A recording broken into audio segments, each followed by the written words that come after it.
Misamis Oriental Provincial Health Office nasunog. Atong sayron ang detalye sa live report ni Cyril Chavez. Cyril.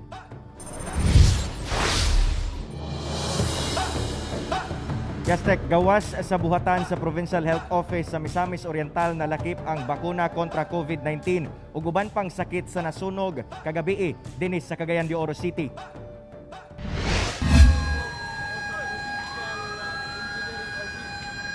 Pinaspasay ang pagresponde sa kabumbiruhan sa Cagayan de Oro City diyang nasunog ang Misamis Oriental Provincial Health Office sa Cagayan de Oro City bandang alas 6:20 kagabi tungod sagad gama sa light materials among gambalay.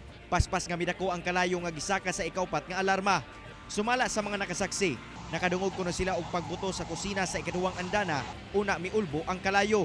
Kanang nasinati nga kalisod kagahapon is kining mga usisiro nato nga mga kaigsuonan nga maupay naa sa una kay magkuha og mag-live no gabidyo nga live niya ang ato ang mga personahe sa kuan kabumbiruhan imbis magladlad og host maglisod kay naa sila diha. Gawas sa mga gamit o mga sakyanan sa motor pool nga nadanyos, lakip ang 30 ka vial sa Sinovac vaccine ug mga bakuna sa rabies ug polio ang nangasunog.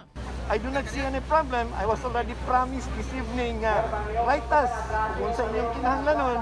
Daghan na sad kay nanawag sa ato nga mga amigo nato sa abot na ni sa kwan, abot na ni sa Manila nga panghitabo. Daghan na nanawag nga they will be giving us all the support. Ang mga vaccines nga na describe sa intang kanang katubig ang the usual immunization nga mga activities nato kanang measles, DPT, ipa-inventory na ko karon so that we can allocate to them, including mga supplies sa ilang laboratorio.